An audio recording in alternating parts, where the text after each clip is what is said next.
안녕하세요. 파타고입니다. 파타고의 미리안치 경제 공통편 시작하겠습니다. 앞선 정책편에 이어서 이제 경제 이야기로 들어가 볼 건데요. 상편은 공통적인 부분, 주로 거시적인 그래프를 토대로 현재 경제 전반에 대해서 말씀을 드릴 거고, 이제 중편으로는 주식에 대해서 말씀을 드릴 거고, 마지막 하편으로는 부동산에 대해서 말씀을 드릴 겁니다. 우선 상편 이제 거시경제 매크로적인 거를 볼게요. 저는 항상 보면은 주기적으로 본업이 제가 경찰관이다 보니 사실 이렇게 데이터를 자주 확인은 저도 못하고 있습니다.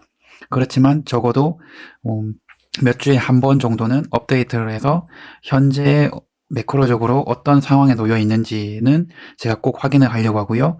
그 부분의 일부분을 이제 여러분께 보여드리면서 같이 이야기를 나눠보겠습니다. 음, 우선 첫 번째 장표는 고객 예탁금이고요. 저는 주로 오실레이터를 자주 봅니다. 오실레이터가 좀 생소하신 분도 계실 텐데, 민감도라고 봐주시면 좋습니다. 예를 들어, 여기 왼쪽에, 여기 보시면은 단위를 보시면 0.0부터 시작해서 밑으로는 마이너스 1.5, 위로는 1이죠. 어, 부동산 하시는 분들 부동산 가격 변동할 때 0.1%만 돼도 엄청 큰 값인 건 아시죠? 그렇다 보니 여기서도 오실레이터에서도 0.1이 굉장히 큰 값입니다. 그걸 보시면은 고객 예탁금 전체 기간이 어떻게 민감하게 움직였냐 보면은 최하단이 대략적으로 뭐 0.7 정도 되겠죠? 마이너스 0.7에서 최상단이 음, 대략적으로는 회색은 이제 반대 매매니까 별도니까 예탁금과 미수금 기준으로 봤을 때 주황색 최고 높은 요 정도 되겠네요. 요 정도. 천을 조금 넘는 1200, 1.2와 마이너스 0.7 사이에서 왔다 갔다 하거든요. 민감도는. 그래서 오실레이터라고 기재가 되어 있는 걸 보실 때는 이 절대적인 값보다도 이 진폭이라고 하죠. 이 진폭과 현재 높낮이가 어느 정도에 와 있냐. 그걸 보시면 됩니다. 기준점은 항상 여기 보시면은 0.0에 딱 선을 긋고 보시면 됩니다. 그러면은 제가 이 좌와 우로 구분해 놨는데 이 기준점을 구분해 놓은 거고요. 좌측의 이 수치는 투자자 예탁금이죠. 파란색이 투자자 예탁금, 그리고 주황색이 미수금, 회색이 미수금 대비 반대 매매 민감도 오실레이터입니다. 그럼 하나하나 따라가 보죠. 하늘색 먼저 보겠습니다. 하늘색이 지금 보시면은 여기는 이제 고객 예탁금은 참고할 게 보통의 장표는 여기 왼쪽이죠. 왼쪽이 낮은 숫자, 오른쪽에 높은 숫자가 많은데, 제가 기술이 부족해서인지 이상하게 이쪽은 반대로 되어 있습니다. 그러니까 왼쪽이 최신이고, 오른쪽이 과거입니다. 그럼 거꾸로 이제 출발을 해볼게요. 우리 예탁금 파란색 보면 된다고 했죠. 예탁금이 지금 보면은 이렇게 올랐다가 내려갔다가 쭉 올랐다가 쭉 내려왔다가 횡보하다가 언제 올랐죠? 이때 쫙 올라갔네요. 이때 시작점을 한번 그어볼까요? 언젠지? 2019년 7월에서 8월 사이에 갑자기 예탁금이 몰린 겁니다. 투자자들이 확 들어온 거거든요. 그리고 이때부터 예탁금이 꺾이기 시작했어요. 언제부터 꺾였는지 볼게요. 예탁금이 20년 8월에서 9월 사이에 이때 꺾였네요. 그러니까 여기서 여기까지는 상승기예요, 상승기. 19년도 8월에서 20년도 8월까지 1년간은 상승기였고, 이제 이 20년도 9월 말부터 지금까지는 어떻게 보면은 하락기라고 보시면 됩니다. 물론 이 중간중간에 이렇게 살짝살짝 오른 부분 있죠. 이때가 뭐 21년도 2월 정도에는 갑자기 예탁금이 늘었었네요. 하지만 이제 민감도를 보실 때는 이런 하나하나의 진폭보다도 큰 그림이 중요하거든요. 현재의 위치와. 지금은 아주 신기할 정도로 이렇게 위아래를 이렇게 넘다가 현재는 침체 국면인데 현재는 위치가 0.0이잖아요. 대략적으로. 그러면 지금은 어떻게 보면 관망세예요. 보합세라고 보시면 됩니다. 그러면 이제 미수금을 한번 따라가 볼게요. 미수금 보기 위해서 이 표시는 좀 지우겠습니다. 미수금은 주황색이죠.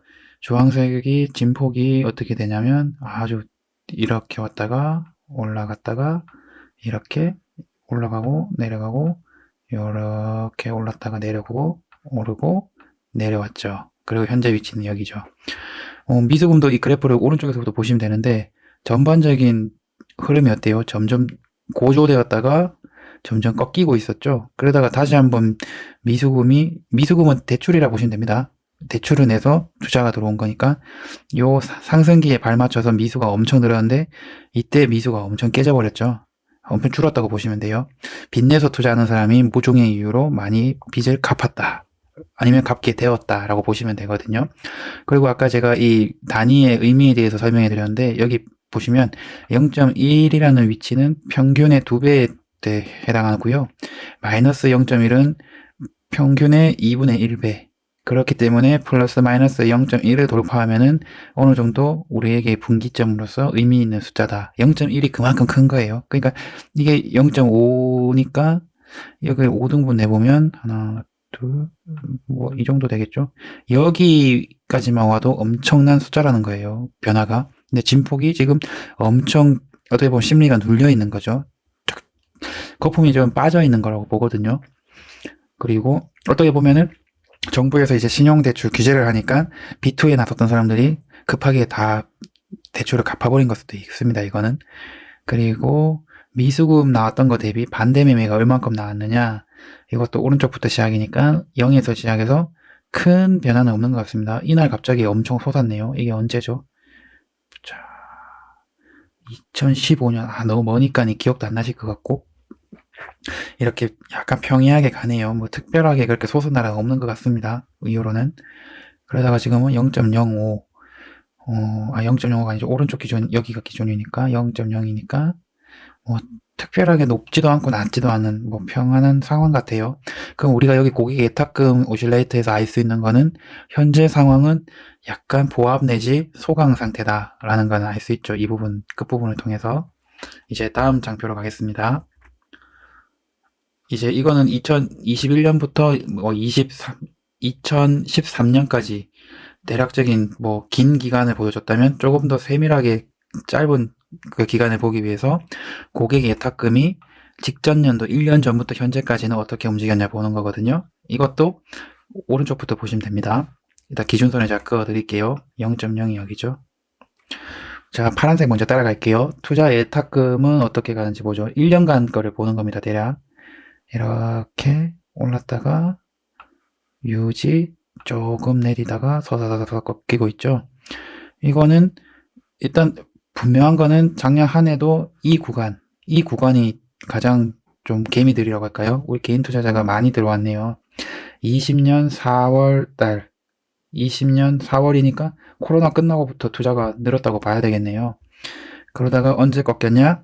21년 1월 달, 귀신같이 꺾이죠. 올랐다가 지금까지도 어떻게 보면 헤매고 있잖아요. 이게 어떻게 보면 고객 예탁금은 유동성이잖아요. 돈이 많이 들어와야 그만큼 주가를 밀어 올릴 수도 있는 거고요. 그런 거라 보시면 됩니다. 미수금도 한번 미수금과 이제 반대매매 오실레이터는 이 영상 속에서 한번 개별적으로 보시면 좋을 것 같고요. 다음 페이지로 가겠습니다. 자, 이거는 이것도 마찬가지로 이제 다 똑같은 건데 저는 이제 어떻게 보면은 조금 성격이 세심한 편이라 많이 쪼개서 보려고 노력을 하거든요. 이거는 이제 오실레이터가 아니라 절대적인 금액으로 제가 그려 놓은 거예요. 한번 볼게요. 이 자주색이 이제 미수금 B2를 하는 거거든요. 오른쪽부터 이제 과거니까 왼쪽으로 올수록 최신입니다. 뭐 평이했습니다. 이걸 중간중간 한 번씩 솟아오르는 거는 보실 필요 없어요. 추세가 중요한 겁니다. 이 색깔이 채워져 있는 거. 이렇게 2019년 8월까지는 예탁금이 그렇게 늘지 않다가 갑자기 폭발적으로 증가를 하고 그 다음 지금은 어느 정도 유지선상이라고 그렇게 보시면 되는데 이 현재의 위치 레벨이 과거의 평균적인 레벨보다는 지금 2배가량 그래도 많은 편이죠. 이렇게 이 정도 차이가 나니까 이렇게 전체적인 걸 보시면 되고요. 그리고 미수금 대비 반대 매매는 잘 안 보이시겠지만 밑에 보면 여기 회색이 있습니다. 이렇게 회색 있죠. 이게 절대량이거든요. 이것도 미수금도 예년이라고 할까요? 과거에는 이 정도 수준이던 게 최근에는 조금 늘었죠. 규모가. 그렇게 투자금이 많다 보니 당연히 미수금도 는다고 보시면 되고요. 반대 매매도 많이 나간다고 보시면 됩니다. 그리고 전체적인 예탁금은 지금 보시면 이렇게 평이하게 근 한 7, 8년 오다가 갑자기 19년부터 증가를 해서 지금은 약간 꺾이고 있는 추세입니다. 여실히 보여주는 것 같습니다. 제가 볼 때는. 저는 눈에 보이는 게, 정말 돈이 많이 풀렸구나, 시장에. 돈이, 내가 비록 돈이 없더라도 주변에 부자들은 많겠구나라는 거를 이 표를 보면 느낌이 오셔야 되고요. 이제 다음으로 넘어가 볼게요. 자, 이번에도 우측에서부터 좌측으로 보시면 됩니다. 이거는 신용 잔고 전체 기간 오실레이터고요. 이제 보시면은 코스피랑 코스닥으로 나눠놨거든요, 제가. 이제 코스피 신용 잔고와 코스닥 신용 잔고를 한번 각각 보겠습니다. 주황색이 코스피 신용 잔고인데 이렇게 추세를 따라서 꼭 제가 말씀을 안 드려도 여러분의 영상을 일시정지하고 표를 한번 면밀히 보시면 도움 되실 것 같아요. 제가 노력을 해서 만든 표거든요. 이렇게 따라가시면 돼요. 이렇게 어쩌면은 뭐 약간 상승이죠. 신용잔고는 계속 늘었는데 이때 갑자기 꺾였죠. 이때가 언제죠? 계속 반복되는 이야기네요. 아이고 눈이 잘 안 보이네. 2020년 9월이네요. 9월. 이때 무슨 일이 있었는지 모르겠지만 어쨌든 20년 3월부터 피크를 쳤던 게 이때를 정점으로 꺾이기 시작한 거예요. 만약 이 표를 적어도 2주일이나 3주 이 사이에 한 번이라도 보셨다면 이 정도 대목에서는 유동성이 말라가는구나. 신규 투자는 조금 조심하고 보유 중인 투자도 조금 줄여야겠구나라고 감을 잡으실 수가 있거든요. 앞으로는 제가 이 영상을 본업이 있다 보니 그렇게 자주는 못 올려드리겠지만 제가 꾸준히 팔로우를 해가지고 여러분께는 이렇게 공통적인 부분으로 설명을 드리면서 최신 데이터를 올려드리겠습니다. 앞으로도 영상으로 확인 부탁드릴게요. 그리고 여기 파란색은 코스피와 코스닥을 합친 건데 거의 비슷하게 움직였습니다. 우리나라는 코스피, 코스닥이. 그래서 이거 참고하시면 좋을 것 같고요. 이제 신용 잔고를 또 직전 연도부터 현재까지 오실레이터거든요. 이것도 이제 크게 보고 넘어갈게요. 이렇게 푹 죽었죠. 그리고 계속 늘었다가 완만하게 꺾이고 있는 추세. 딱 요 언저리 어딘가 와 있는 거예요, 지금. 그거 보시면 될 것 같고요. 자, 이건 조금 설명을 해드릴게요. 제가 혼자도 보실 수 있게 그 차트 옆에 설명을 다 달아드렸거든요. 이해를 하실 수 있게.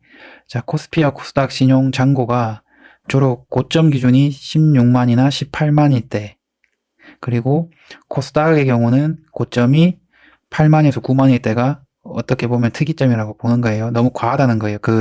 이 지점을 넘어서면. 자, 그러면은 이 회색이 보시면은 코스피와 코스닥이 합친 거잖아요. 이게 16만에서 18만에 넘으면 안 된다고 했죠. 먼저 표를 그려 볼게요. 한 이 지점쯤 될 겁니다. 이것도 왼쪽이 큰 수고 오른쪽부터 보면 돼요. 이 회색이 이 숫자를 언제 넘었는지 보시면 흥미로우실 거예요. 완만하게 밑에서 놀고 있죠. 그리고 이 2020년 3월 기점으로 쭉 상승을 합니다. 신용 잔고가. 그러다가 이걸 분기점을 넘어선 게 2020년 9월이네요. 이때 넘어섰죠? 이때부터 완만하게 꺾였던 거예요. 유동성이. 이때가 뭔가 위험 신호가 온 겁니다. 과열이 되었다라고 보는 거예요. 요 지점에서. 그리고 이제 코스닥 같은 경우는 코스닥이 파란색이죠. 파란색은 8만에서 9만이 고점이라고 했죠. 줄을 좀 지우고 진행을 할게요. 8만에서 9만 사이 줄을 그어 봅니다. 이때를 넘어서면 어느 정도 고점이라는 신호예요. 그러면은 파란색을 한번 따라가 볼게요. 밑에서 놀다가 똑같죠. 20년 9월에 어느 시점에 여기서 넘어버렸죠. 그리고 상승해 있고요. 현재도 넘어 있습니다, 여러분. 두 개 다 넘어 있기 때문에 어느 정도 과열은 되어 있다. 물론 약간 소강 상태지만 열기는 남아 있는 상태다라고 이제 인지를 하시면 됩니다. 그리고 코스피 신용잔고 오실레이터 및 코스피 지수와 매수 타이밍이거든요. 이거는 똑같아요. 여기 9월을 기점으로 확 올랐다가 내려가는 건데 신용잔고가 낮을 때 사면 된다. 꺾일 때 사면 된다 거든요. 그러면 어느 시점이었는지 볼게요. 여기 왼쪽이 코스피고 오른쪽이 코스닥 기준이거든요. 코스피 신용잔고고 오른쪽이 코스피 지수예요. 그러면은 신용잔고 오실레이터를 보면 주황색으로 이렇게 아까 본 거랑 똑같아요. 오실레이터는 그대로 붙여넣기 한 거기 때문에 쫙 올랐다가 꺾이는데 이제 중요한 게 지수가 어떻게 움직이는지 볼 수 있는 거예요. 지수는 이렇게 움직임이 거의 없다가 여기에 꺾였다가 급상승을 하고 지금 주춤하고 있는 상태거든요. 거의 오실레이터랑 비슷하게 움직인다고 보시면 돼요. 이때도 완만하지만 상승할 때는 여기 신용잔고가 늘어나고 있었고요. 점점 사람들이 올려서 사고 있다는 거거든요. 그리고 떨어질 때는 신용잔고가 급격히 떨어지죠. 이것도 내려서 판다는 거고요. 그래서 신용잔고가 움직이는 걸 보시면 어느 정도 지수의 방향성도 뭐 추론까지는 아니더라도 어느 정도 예측은 해볼 수 있다. 그렇게 보시면 될 것 같아요. 그리고 이런 장표 하나하나에 큰 의미를 두시기보다 이제 제가 나중에도 말씀드리겠지만 통섭적인 사고가 필요하거든요. 어떤 이제 저희 같은 경찰관들은 예를 들어 형사라면은 범인을 이놈이다 라고 하기 위해서는 범인에게 단서를 하나하나 모아서 다 조합을 해서 범인이라고 하잖아요. 그거랑 똑같아요. 이런 하나하나의 장표들의 느낌을 다 모아서 아 이거는 투자하기 좋은 때구나. 조심해야겠구나. 이렇게 판단을 하시면 되고 하나하나 뜯어서 보신다고 해도 정확한 의미를 캐치하기 힘드시니까 통섭적으로 전체적인 걸 보시는 게 좋다고 생각합니다. 다음으로 갈게요. 자, 이거는 뭐죠? 이거는 코스닥 신용잔고. 이거는 아까는 코스피였고 이거는 또 코스닥이거든요. 똑같은 표입니다. 위에 거랑 차트만 볼게요. 코스닥 지수가 이렇게 완만하게 오다가 신용잔고가 늘면서 상승을 하고요. 또 코스닥 지수가 떨어질 때 하락을 하고요. 연동이 되는 모습 보여주죠. 보통 커플링이 되는 경우가 많지 이게 뭐랄까요 약간 디커플링 되는 경우는 제가 거의 못 본 것 같아요. 지금까지 똑같이 움직이는데 어느 정도 예를 들어 지수 변화가 없는데 신용이 확 줄거나 아니면은 지수가 변하는데 신용은 그대로거나 이런 거에서 차이를 찾으려고 하는 거거든요. 지금 보시면 재밌죠. 여기 신용 잔고가 분명히 떨어지고 있어요. 코스닥은. 근데 지수는 어때요? 지금 계속 올랐다가 조금 떨어졌다가 또 오르고 있죠. 이런 경우는 저의 경우를 들어 사견을 말씀드릴게요. 이제 면밀히 살필 필요가 있는 거예요. 뭔 말이냐면 이제 이 상황에서 만약 신용 잔고가 다시 올라와 준다면 저는 상승에 베팅을 하는 거예요.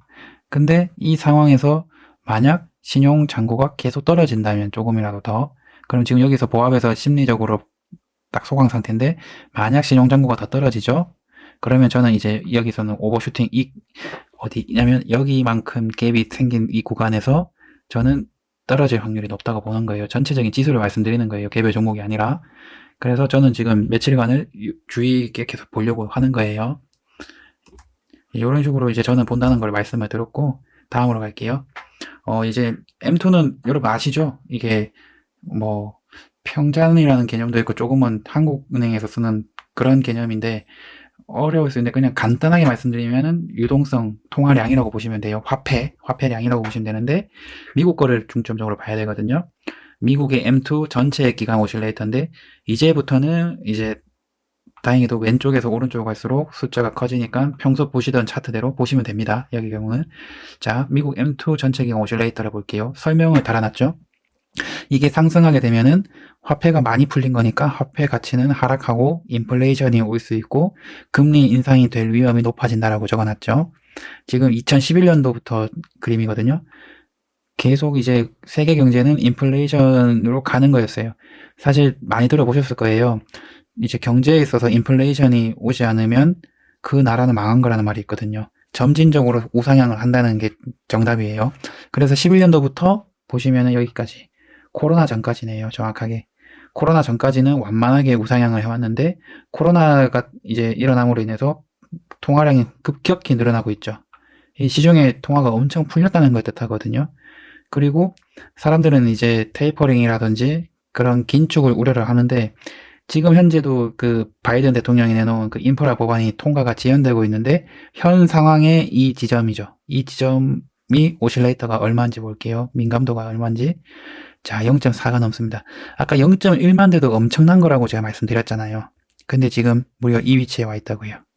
그래서 제가 볼 때는 현재 이제 뒤에 말씀드리겠지만 미국이 실업률도 거의 평소와 같이 다 내려온 상태이기 때문에 급격하게 금리를 올리려고 시도할 가능성이 높습니다. 너무나도 통화가 많이 풀려 있는 거거든요. 아마 이 일시적인 이 코로나가 끝나게 되면은 아마 수차례 금리 인상을 단행을 할 거고 당연히 미국이 금리를 올리게 되면 우리나라도 덩달아 올릴 거고요. 그래서 뭐 횟수는 가늠하기 어렵지만 그 정도가 다가오고 있다라고 보시면 될 것 같습니다. 돈은 현재 너무 많이 풀려 있습니다. 다음 장표 볼게요. 자, 이제 미국의 M2 직전 연도부터 현재까지의 오실레이터거든요. 이거는 보기 편하게 이제 구간을 짧게 잡은 거예요. 2019년 11월부터 2021년 한 11월, 12월. 제가 며칠 전 것까지 넣었는데 여기는 글자로는 표시가 안 되는 것 같아요. 자, 그럼 봐볼게요. M2가, 이것도 뭐 보나 마나죠, 사실. 20년 3월부터 풀려서 계속 0.4 이상을 유지를 하면서 점진적으로 상승했다가 지금 늘지는 않지만 그 수준을 유지하고 있는 거죠. 이 정도로 알 수 있고요. 이제 전체 기간 추이를 보면 이거 오실레이터가 아니고 실제 금액입니다. 미국의 전체 통화량. 자, 뭐 차이는 없네요. 우상향 계속 돈을 찍어내 왔었어요, 사실. 그런데 코로나가 터지고 나서 더 찍고 더 찍어오고 있죠.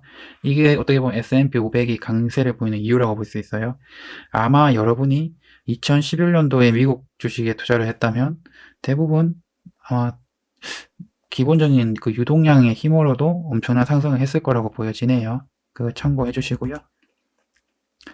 자, 이제 아까 말씀드렸던 미국 실업률인데요. 실업률 오실레이터에 대해 설명을 드릴게요. 이 실업률은 이제 오실레이터가 하락을 하게 되면 경기가 이제 부양하게 되고 중단 위험이 상승하는 거예요. 그리고 금리가 인상하는 위험이 상승하고요. 이건 좀 설명을 제가 적고도 잘 모르겠네요. 실업률 오실레이터가 낮아지면, 그렇죠. 실업률이 낮아진다는 거는 그만큼 완전 고용에 다가간 거니까 경기 부양하던 거를 멈출 수 있다는 위험이 높아진다는 거고, 금리 인상을 이제 화폐를 걷어들이니까 금리 인상을 할 위험이 상승한다는 겁니다. 이제 볼게요. 0에서 1948년부터 통계인데, 지금 보시면은 0에 그어보면, 지금 오실레이터 위치가 어디 와 있죠? 여기 와 있죠. 마이너스 0.5까지 내려와 있잖아요. 그러면은 여기 위에는 막 0.5를 이렇게 해볼게요. 이걸 밴드라고 할 수 있겠죠. 이때는 뭐 볼 거 없죠. 코로나겠죠. 치솟았을 때가. 그럼 지금 거의 하단까지 와 있는 거예요. 이때는 아주 특수한 뭔가 호황이었을 거예요. 경제가. 아마도 이때는 트럼프가 이제 그레이트 아메리카 어게인 그거 할 때 미국이 이제 완전 고용 그때일 거고요. 이때는 99년도니까 언제죠? 우리나라 IMF 직후네요. 이때도 미국이 좋았네요. 이런 식으로 지금도 현재가 거의 최고 좋은 시기까지 실업률이 내려오고 있는 겁니다. 참고해 주시고요. 다음 볼게요. 이제 작년부터 지금까지인데 다 아시겠죠? 이거는 설명 안 드려도 코로나로 올라갔다가 점점 실업률이 내려오는 겁니다. 그리고 이거는 이제 실제 그 실업률이에요. 보시면은 제가 이제 책이나 이런 독서를 통해서 어느 정도 지점이 이제 어떻게 보면은 임계치인가 역치인가 이런 거를 다 조사를 했거든요. 저 나름대로. 이거를 이제 저 나름으로 표현을 해드리는 건데 혹시나 여러분들 의견과는 다를 수는 있어요. 하지만 이제 제가 독단적으로 적은 게 아니라 모든 거를 제가 주식책을 몸을 이제 다치고 휴직을 한 1년 정도 하면서 자는 시간 빼고는 한 하루에 2~3시간 자면서 계속 재활 운동하면서 이어폰으로 뭐 주식이나 이런 강의를 듣고 부동산도 공부하고 하면서 한 계산을 정확히 해보니까 10,000시간 정도 공부를 한 것 같아요. 하루에 많아야 한 3시간 잤으니까요. 그러면서 이제 병도 얻었지만 그 책을 주식 책만 한 150만 원치 정도 제가 읽은 것 같습니다. 거기서 제가 얻을 때마다 뭔가 얻는 게 있으면 이렇게 정리를 해 놓은 거기 때문에 제 개인적인 사견이지만 어느 정도 과학적인 그 레퍼런스를 가지고 이렇게 말씀을 한다거나 적어 드리는 거니까 참고해 주시면 좋을 것 같습니다. 미국 실업률 전체 기간 추인데요. 실업률 저점을 보통 4.0을 저점으로 잡습니다. 그러면 4.0의 줄을 한번 그어 볼게요. 저점으로 잡으면 지금 이때 저점이었고 이때 저점이었고 지금 저점에 거의 다 왔죠. 이런 표를 보기 때문에 미국 이제 연준에서 파월이나 이런 친구들이 이렇게 강하게 테이퍼링을 해야 된다거나 이런 말을 할 수 있는 거거든요. 물론 이제 미국은 전시간 정책편에 제가 실물자산 비중이 우리나라는 70%대지만 미국은 30%거든요. 그러면 나머지는 이 친구들은 대부분 주식에 들어가기 때문에 정치인들이 표를 중시하잖아요. 인기랑. 근데 미국은 주가가 떨어지면 안 되니까 이 속도를 조정하는 것 뿐이고 이런 실제 데이터에서는 미국 경제는 굉장히 좋고 양호하고 튼튼하다라고 나오는 겁니다. 그러니까 참고해 주시면 좋을 것 같아요. 다음 갈게요. 자, 이제는 원달러와 위안달러 전체 기간 오실레이터네요. 자, 이 수치가 어떻게 오고 있나 한번 볼게요. 제가 진폭이라고 했잖아요. 이게 평시랑 다르게 뭔가 이상 반응이 있나, 그걸 보는 거예요, 오실레이터는. 우선, 파란색은 $1죠. 달러니까 한번 볼게요. 0에서 시작을 하겠죠. 2013년부터입니다. 떨어졌다가, 이때 엄청 치솟았네요. 그리고, 환율이라는 건 여러분 그거 아시죠? 우리나라 원화 기준이 아니에요.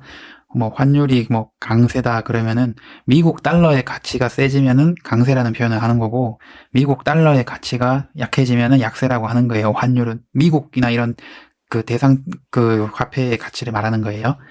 자, 이때는 어이구 달러가 강세네요. 그러니까 환율 강세라는 표현보다 해당 그 화폐의 강세라고 표현하는 게 이해하기 편합니다. 이때가 2014년부터 이게 언제죠? 2015년까지는 미국 달러가 엄청 강세였습니다. 그리고 계속해서 약세로 오다가 갑자기 2018년부터 달러가 강세예요. 아마 18년은 보자, 대부분 18년, 19년 이즈음이 미중 무역 분쟁 아닌가요? 그래서 아마 달러가 좀 셌던 것 같고, 이제 20년 코로나가 오면서 20년 11월까지는 완전 바닥을 찍네요. 달러 가치가. 그러다가 지금 다시 상승을 하고 있거든요. 이 부분도 봐주시면 좋아요. 지금 보시면은 최대의 주식, 우리나라 주가의 위험이 대부분 환율을 보잖아요. 뭐 $1 환율이 대표적인데, 뭐 1,300원을 넘으면 재앙이라는 말을 하고, 뭐 1,200원 넘어도 더덜덜 하잖아요. 지금 계속 오르고 있거든요, 달러의 가치가. 이 부분도 우리나라 투자하는 환경에서는 조금은 마이너스다라는 걸 봐주시면 좋을 것 같습니다. 이때가 좋았던 거죠, 이때가. 지금 표시해드리는. 예, 이렇게 봐주시면 됩니다. 자, 제가 위안화는 또 안 봐드렸네요. 잠시만요. 위안도 볼게요. 위안도 회색이거든요. 이렇게 올랐다가 떨어졌다가 올랐다가 떨어졌다가 확 떨어졌다가 조금씩 회복하네요. 그리고 보합세죠. 다행히도 위안화는 그렇게 오실레이터가 이 지금 위치가 중요한데 마이너스거든요. 그렇게 이제 겨우 회복하고 있는 단계라 보시면 되고, 아까 달러 같은 경우는 0.05 플러스니까 더 이제 오르고 있는 거고, 중국은 이제 위안화 가치는 점점 회복하고 있는 거다, 이렇게 보시면 됩니다.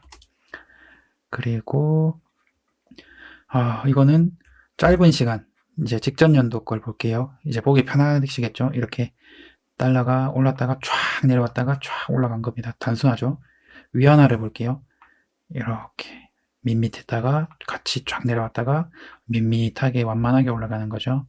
그러니까 지금 현재는 미국이 경제가 좋은 겁니다. 돈을 많이 풀었는데도 불구하고 달러가 점점 환율이 세지는 거예요. 달러 중심적으로. 그렇게 이제 이해를 하시면 됩니다. 자, 다음 페이지 갈게요. 자, 이제 여기 아까 제가 $1랑 위안달러 말씀드렸는데, 여기서는 오실레이터보다도 사실은 절대적인 값이 중요합니다. 제가 여기도 이제 적어놨죠. 한번 볼게요. $1 매수 타이밍은 이제 1달러당 1,100원에서 1,200원일 때고, 위안달러의 매수 타이밍은 6위안에서 7위안일 때다. 이렇게 구분을 해 놓은 거예요. 자, 여기도 $1가 파란색이죠. 파란색 한번 볼게요. 지금 절대값이 중요하거든요. 이거는 이제 아까 본 거랑 똑같으니까요. 지금 현재 위치가 어디냐를 보시면 돼요. 자, 볼게요. 지금 여기죠. 지금 1,100원과 1,200원 사이 거의 1,200원이 다 됐죠. 아까 $1 매수 타이밍이 1,100원에서 1,200원이라고 했죠. 밴드를 그리자면 이 구간일 때 사야 되는 거예요. 제 생각이에요. 근데 이 밴드 내에서 위치가 좀 높죠. 하지만 여기를 오버하진 않았으니까 제 개인적인 생각은 투자 환경은 보통이거나 조금 약합니다. 그렇게 보시면 될 것 같아요. 그리고 위안 달러를 볼게요. 회색이죠? 이렇게 따라가 볼게요. 보시기 편하게. 쭉 내려왔죠? 이 오른쪽이 위안 달러니까 지금 6.4예요. 6.4. 아까 밴드를 그려볼게요. 6에서 7일 때가 좋다고 했죠? 요 사이면 투자 환경이 괜찮은 거예요. 위안 달러 기준은. 어때요? 중간보다도 약간 미치죠? 그러니까 이 두 개를 합쳐서 생각하면은 $1만 보면은 조금 보통이거나 약함이진데, 중국이랑 그 달러 간의 관계를 보면은 이머징이죠. 이머징 관계를 보면 뭐 보통이거나 좋다. 그럼 두 개 합치면 뭐예요? 보통인 거예요. 보통. 완전 좋은 건 아니지만 그렇다고 완전 나쁜 건 아닌 상황이다 라고 생각하시면 될 것 같아요. 자, 다음 갈게요. 이게 생각보다 양이 엄청 많아요. 제가 설명을 다 드려도 이걸 다 보실 분이 계실지도 모를 정도로 조금은 불필요하게 느껴질 수도 있지만, 이게 경제라는 거는 제가 볼 때는 꾸준히 이제 시나브로 젖어가듯이 쌓이는 근육 같은 것 같아요. 하루 했다고 늘어나는 게 아니라 꾸준히 이걸 듣다 보면 어느 순간 귀가 트여서 내가 이야기를 쉽게 편하게 받아들이게 되고, 그러게 보면은 이제 제 몸에 체화가 되고, 그러면 자연스럽게 이제 금융인으로서 역할을 할 수 있는 것 같아요.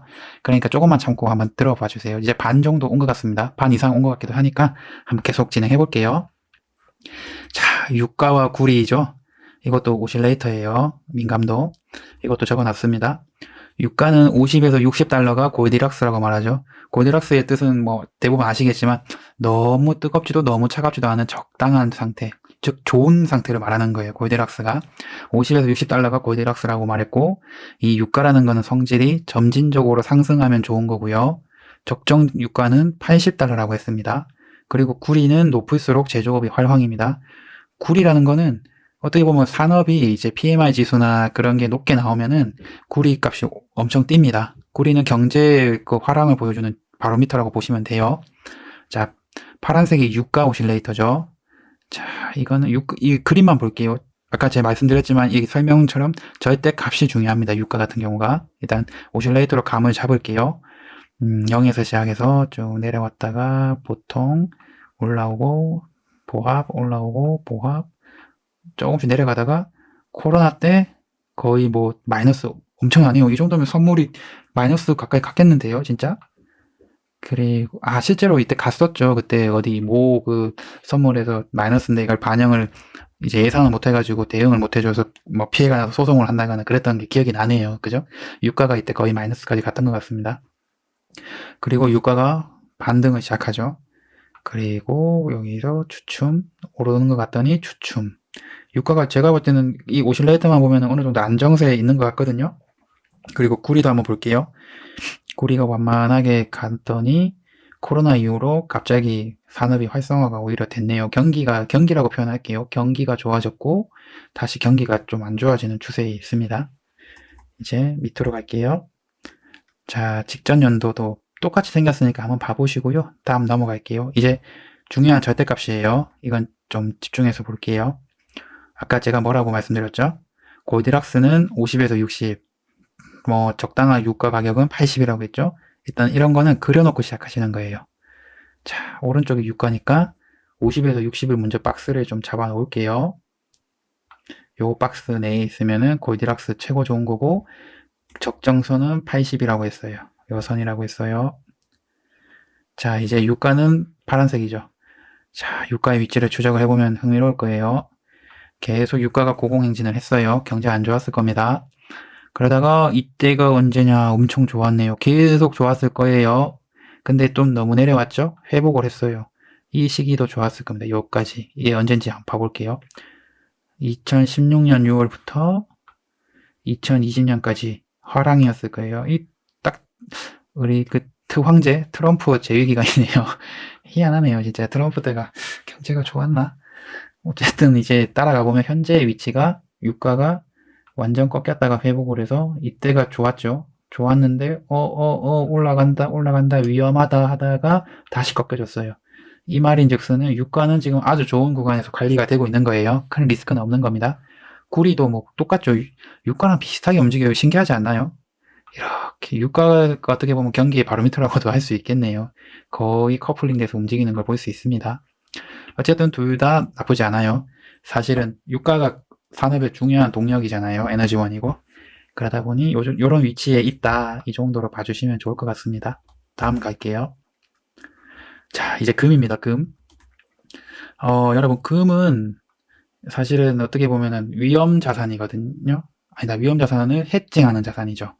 이제 주식이나 이런 위험 자산, 이런 게 어느 정도 안 좋을 때, 안 좋은 이유는 주식이 안 좋은 거는 불확실성이나 어떤 경제가 안 좋을 때잖아요. 이럴 때는 금값이 올라요. 왜냐? 금은 안전하니까요. 최고의 안전자산이거든요. 자, 설명 달아놨어요. 금값이 하락하면 위험자산 선호가 상승하죠. 이 말은 주가가 올라가는 거예요. 뭐 요즘은 이제 금 대신에 뭐 비트코인이랑 뭐 어떻게 연동이 돼서 조금은 판단이 어렵긴 한데 오실레이터를 보겠습니다. 기준점 0을 잡아놓고요. 간단하게 이제 볼게요. 금값 어때요? 높았다가 확 떨어졌죠. 요때예요. 요때. 지금 현재 금값은 거의 0에 수렴하고 있어요. 그러면 뭐죠? 위험도를 따지는 자산이라고 했잖아요. 위험도가 그렇게 높지 않다. 경제는 안정화되어 있다라고 보는 것 같아요. 다른 말로는 좀 질서 있게 경제활동이 일어나고 있고, 뭐, 세계 경제가 돌아가고 있다라고 보시면 됩니다. 지금, 왜냐면은 이 진폭이 이때는 이렇게 컸고, 뭐, 이때도 이만큼 벌어졌는데, 지금 요 사이에서 놀고 있잖아요. 요 사이에서. 그러니까 큰 변동성은 없다라고 보시면 될 것 같습니다. 간단하게 보고요. 다음으로 넘어갈게요. 자, 직전 연도도 한번 정지 화면에서 직전 연도부터 현재까지 금 오실레이터 보시고요. 전체 기간 금 가격이에요. 가격도 꾸준히 올랐네요. 왜냐, 인플레이션이 자연스러운 현상이라고 제가 말씀드렸잖아요. 원래 꾸준히 우상향 해야 됩니다. 가격이 모든 재화가. 근데 지금 주춤한 거예요, 오히려. 금값이 떨어지면 주가가 좋다고 했잖아요. 그걸 생각하시면 됩니다. 지금 금값이 오르고 있진 않죠. 근데 여기 언제죠? 굳이 꼽자면 이 시점부터는 금값이 올랐었는데 이게 언제냐면 2019년 4월 코로나 때네요. 이제 코로나로 이제 세계 경제가 불확실하니까 안전자산인 금값이 올라갔다고 보시면 됩니다.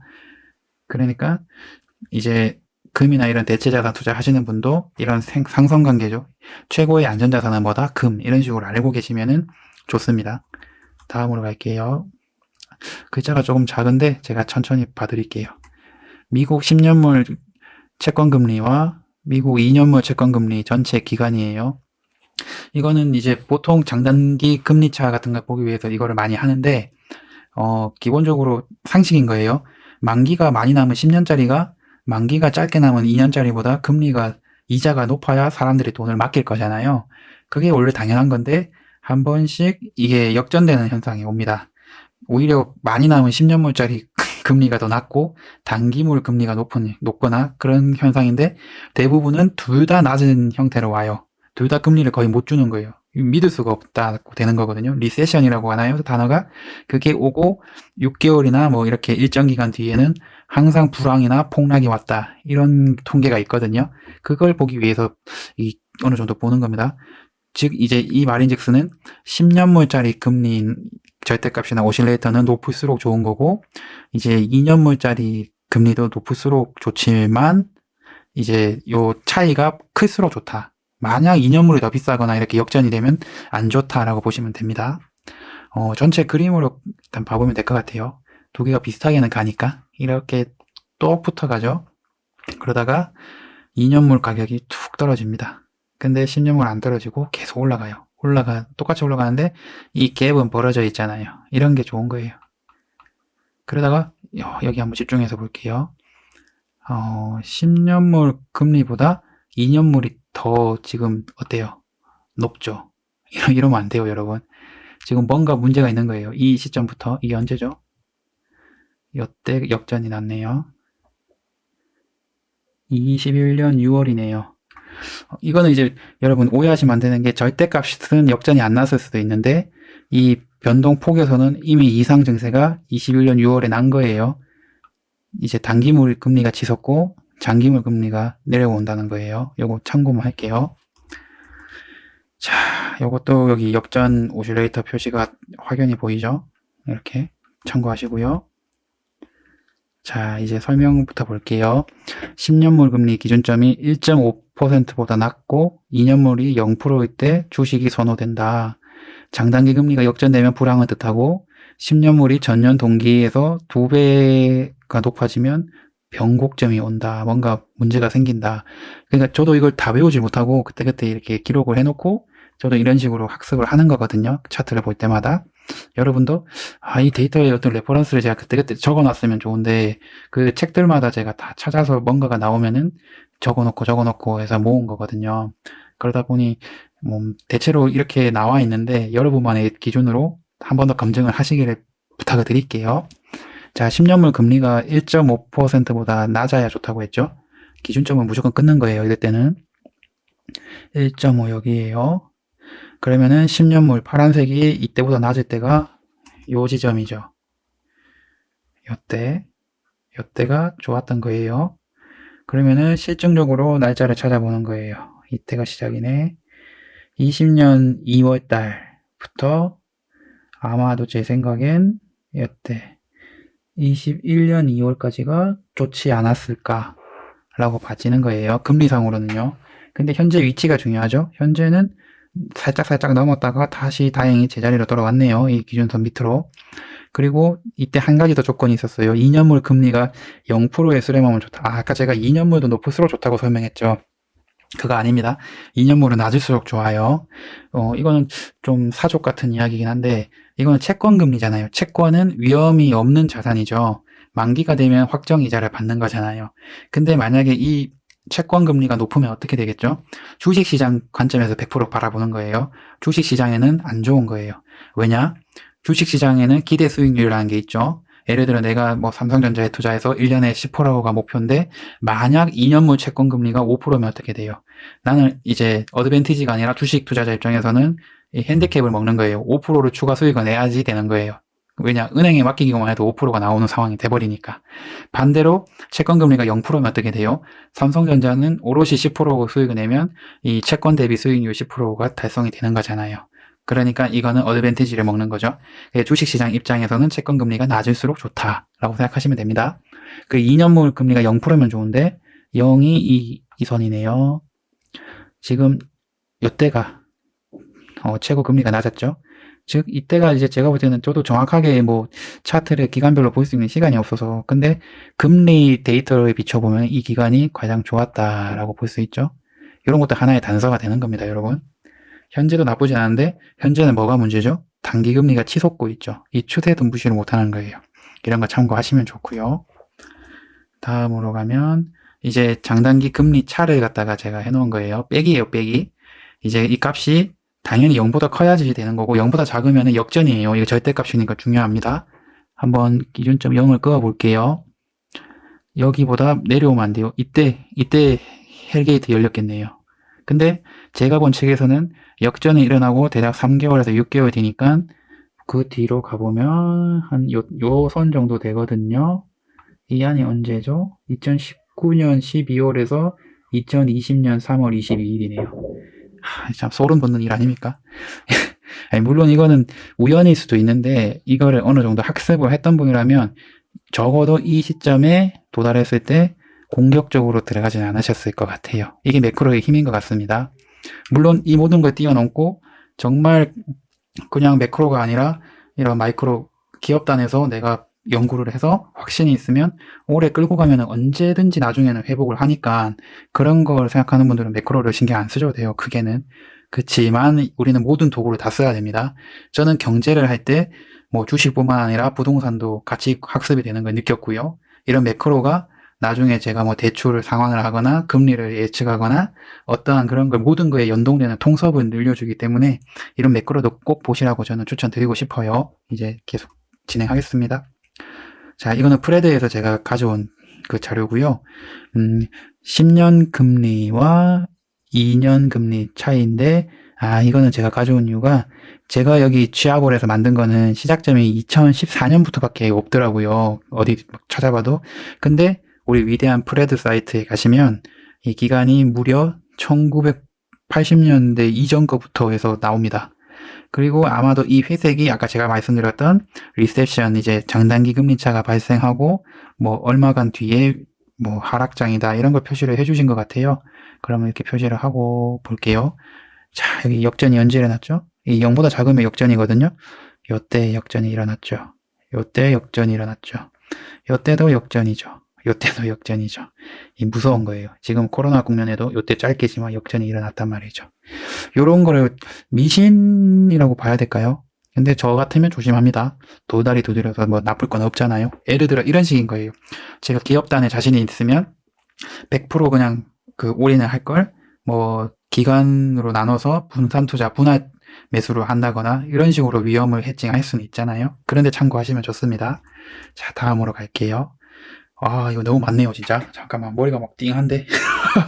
계속 진행할게요. 일단 했으니까. 조금 힘들어도 조금만 같이 힘내세요. 자, 예상 인플레이션율이거든요. 이거는 10년 만기 명목 국채 수익률에서 10년 만기 물가 연동 국채 수익률을 빼는 거예요. 그러면은 예상 BEI라고 하죠. 그 인플레이션율이 계산이 되거든요. 얼마나 인플레이션율이 나오는지 따라가 볼게요. 오실레이터 민감도입니다. 잠시만요. 선으로 이렇게 올랐다가 내렸다가 확 내렸다가 확 올랐다가 조정받고 있어요. 아셨죠? 근데 계속 보다 보면 반복되실 거예요. 이 그림이 다 똑같죠? 코로나 때문에 완전 죽 썼다가 너무 좋았다가 꺾이잖아요. 그러면은 이게 기저효과를 볼 수 있는 거예요. 너무 2021년도가 좋았다고 표현될 수가 있어요. 그러면 우리 주식시장에서는 그 마법의 단어죠. 선반영 혹은 기저효과. 예를 들어 직전 분기 대비 뭐 역성장 할 거다. 근데 이번에도 너무 좋아. 그래도 직전 분기 대비 역성장이니까 주가는 선반영 된 거기 때문에 꺾인다. 요런 거 조심하셔야 됩니다. 계속 진행하겠습니다. 요것도 일시정지하고 한번 봐보시고요. 직전 연도부터 현재까지 오실레이터니까요. 그리고 여기도 제가 책자나 이런 독서를 하면서 보고 적은 건데, 이 예상 인플레이션율이라고 하는 것은 이 절대값이 2.5를 넘게 되면 위험하다고 통상적으로 말을 합니다. 2.5를 선을 그어 볼게요. 이거 보는 순간 아찔한데요. 이 끝부분이죠, 지금. 여기가 어때요, 여러분? 단 한 번도 물가가 이만큼 오른 적이 없었어요. 무려 2013년부터는. 근데 2021년에 이제 5월 달에 벌써 한 번 돌파를 하고 지금 9월, 10월 달에 돌파를 했어요. 이 인플레이션율을 보고 이제 여기서 이제 조금은 사족을 달아볼게요. 파월 의장이 했던 말이 있어요. 커브드 컨트롤. 그 물가에 대해서는 일시적으로 2.5나 이런 선을 돌파를 설령 하더라도 이거는 이제 커브드 컨트롤이라고 해서 일시적인 걸 수 있으니까 전체적인 부분을 다 감안을 해서 총량이 2.5나 이런 기준선을 안 넘으면 그대로 정책을 유지하겠다. 이런 식으로 완화적인 제스처를 취한 적이 있거든요. 그때 나왔던 단어예요. 근데 지금 2.5를 돌파를 다시 하려고 하고 있죠. 그래서 저는 이 자료를 미리 본 사람이잖아요. 제가 본 이 자료들을 본 총평을 하자면 매크로 환경단에서는 지금은 관망할 타이밍이다. 이게 정말 소름 돋도록 부동산이랑 똑같죠. 부동산도 지금 매수랑 매도랑 서로 첨예하게 지금 관망세잖아요. 서로 기싸움 중이잖아요. 이제 정부에서 대출을 눌렀는데 여기서는 급할 건 없어요. 제가 정책편에 말했지만 뭐 실물자산 비중이 높고 뭐 가처분 소득 대비 가계대출이 그렇게 옥죄일 정도는 아니고 이제 대선이니까 호혜적인 어떠한 개발 정책이 쏟아질 걸 아니까 매도자들도 급할 게 없고, 근데 매수자는 금리 올라갈 거 보이니까 급매가 나올 거라고 기다리고 있고, 그리고 공급이 언제 될지 모르지만 정부에서는 계속 공급을 하고 있다고 하고, 그리고 뭐 집값도 떨어지고 있다고 이제 뉴스 언론이 나오죠. 첨예하게 대립을 하고 있는 이게 보합이잖아요. 지금 주식이나 매크로도 제가 보는 관점에서 굉장한 보합세예요. 지금 방향을 못 잡은 걸로 보이거든요. 여러분 이럴 때는 관망하는 게 좋으세요. 제가 볼 때는 방향을 잡고 나서 내가 연구한 좋은 기업이 운 좋게도 아직 그 펀더멘털을 다 반영을 안 한 저평가에 머물고 있다면 그때 진입을 하셔도 좋을 것 같아요. 미리 선진입을 했다가 이게 현재는 약간 뭐 방향을 사실 못 잡겠네요. 올해 제가 뭐 봐왔지만은 이게 올라갈지 내려갈지 아무도 모르는 국면이죠. 그런 걸 생각을 하셔야 될 것 같아요. 자, 계속 보겠습니다. 그리고 또 아까와 같은 이유로 프레드가 아주 장기간을 보여주고 있거든요. 10년간 이제 브레이크 이븐 인플레이션 레이시오를 보여주고 있네요. 아까 2.5가 위험하다고 했잖아요. 더 장기간 보여주니까 그려볼게요. 이제 이 친구가 또 회색으로 위기를 표현을 해줬습니다. 이렇게 보시면은 2.5를 돌파하는 시점이 뭐 몇 번씩 있었는데, 글쎄요, 요건 전 그렇게 뭐 잘 모르겠네요, 사실은. 하지만 여기서 하는 말은 그거 같아요. 일시적이라도 이렇게 계속적으로 2.5를 넘는 구간이 발생을 하면 조심하세요, 그 말 같아요. 참고하십시오. 자, 또 있네요. 이게 아마 빅스가 마지막일 겁니다. 한번 봐보겠습니다. 미국의 빅스와 한국의 빅스 전체 기간 오실레이터입니다. 이거 이제 힘든데 한번 봐볼게요. 이거 다음에 또 할 수 있을지 솔직히 모르겠습니다, 여러분. 여러분이 좋아요랑 구독하기 댓글 주시면 한번 계속 해보든지 할게요. 이것도 정리하는 거 이제 제가 학습을 하는데도 꽤나 시간이 오래 걸리기 때문에 본업이랑 병행을 하기가 좀 빡빡하게 할 것 같습니다. 자, 볼게요. 오실레이터 0부터 시작하죠. 이렇게 줄을 끌게요. 그러면은 미국 걸 먼저 볼게요. 미국이 파란색이죠. 빅스가 치솟고 확 치솟았네요. 이때가 코로나입니다. 그리고 최근에 한번 위기가 고조가 왔었네요. 이때가 언제죠? 밑으로 내려보죠. 11월 말, 11월 달이 안 좋았네요.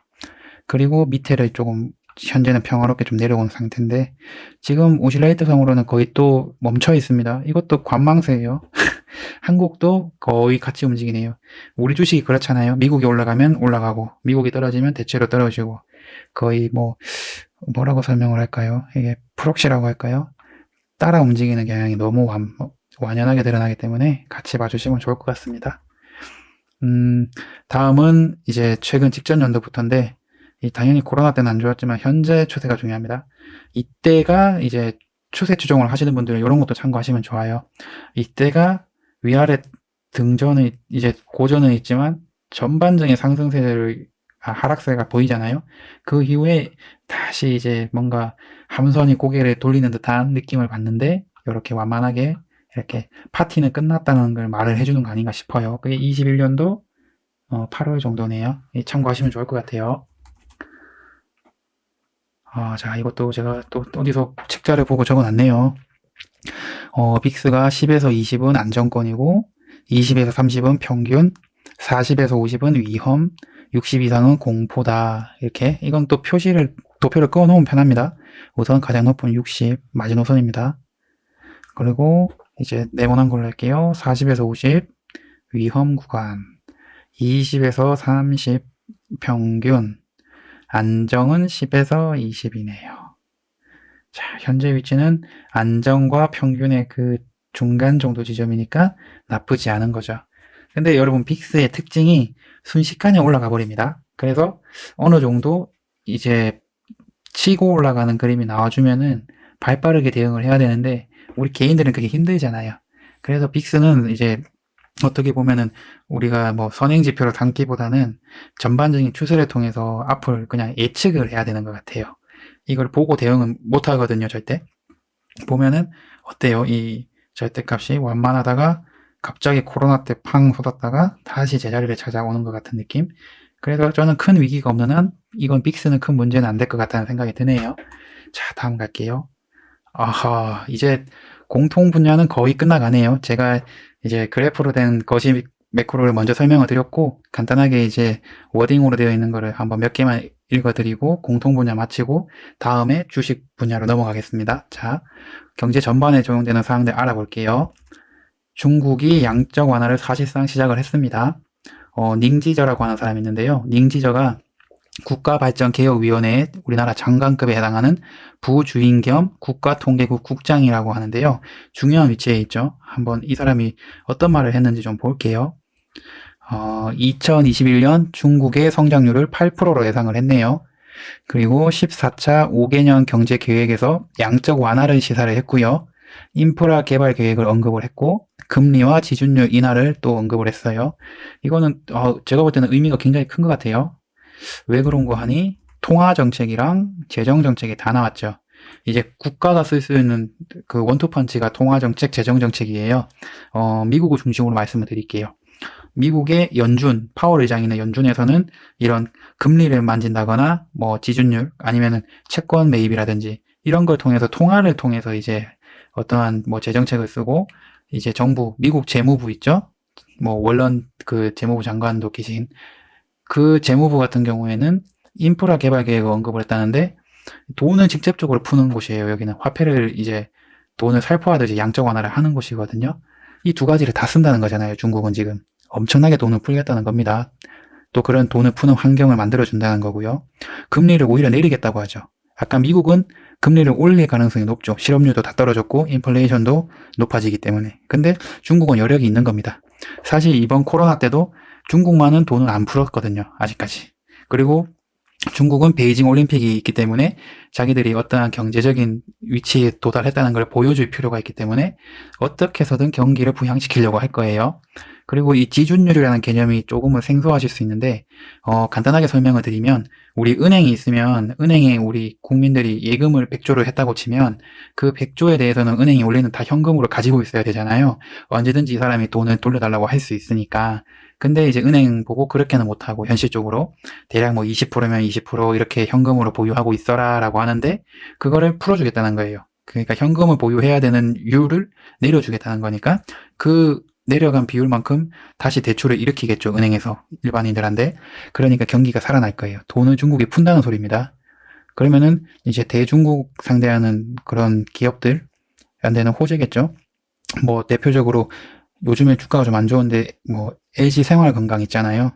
중국의 후 이런 거 잘 나갔는데 요즘에 중국 자체 브랜드라든지 이런 보따리상이 안 들어오고 이런 문제로 인해서 조금은 힘듦을 겪고 있고 부침을 겪는데 이제 앞으로는 중국 경제가 살아나면 덩달아 좋아질 수 있겠죠. 그리고 여담이지만 LG 생활건강 우선주는 그분들은 하도 무덤덤해서 스님이라고 불리는 분들이거든요. 아, 그분들 그 종목 토론방 한 번씩 가보시면 재밌을 거예요. 주가가 떨어져도 스님 뭐 계십니까? 뭐 이런 글 한 개만 올라온다든지 그런 아주 재밌는 분들이 많아요. 물론 저도 LG 생활건강이나 생활건강우는 지금은 안 가지고 있습니다. 자, 그리고 러시아에서 아말가스관 한 개를 잠궜네요.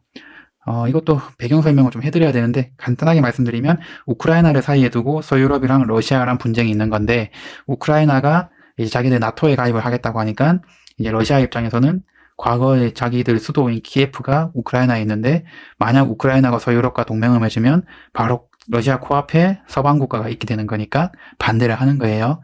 그리고 이제 전쟁 위협을 하는 거는 뭐 전쟁이 일어날지 안 일어날지는 뭐 신의 영역이지만 러시아의 의도는 그거예요. 나토에 가입을 하려면 현재 다른 국가와 영토적이나 이런 분쟁이 없어야 된다는 규정이 있기 때문에 러시아가 의도적으로 이런 분쟁 지역으로 만들고 있는 거라고도 볼 수 있어요. 이렇게 분쟁 지역화가 되면은 그동안에는 우크라이나가 나토에 가입을 못하게 되고 서방 세계와 연맹을 못 맺는 겁니다. 그 부분이 이제 배경 지식으로 알아두시면 좋을 것 같아요. 다시 돌아와서 러시아가 가스관을 잠금으로 인해서 네덜란드 천연가스 23년 1월 인도분이 선물 가격이 20년 12월 대비 10배나 상승을 했습니다. 근데 유럽이 러시아에 가스 의존하고 있는 게 43%나 된다고 하네요.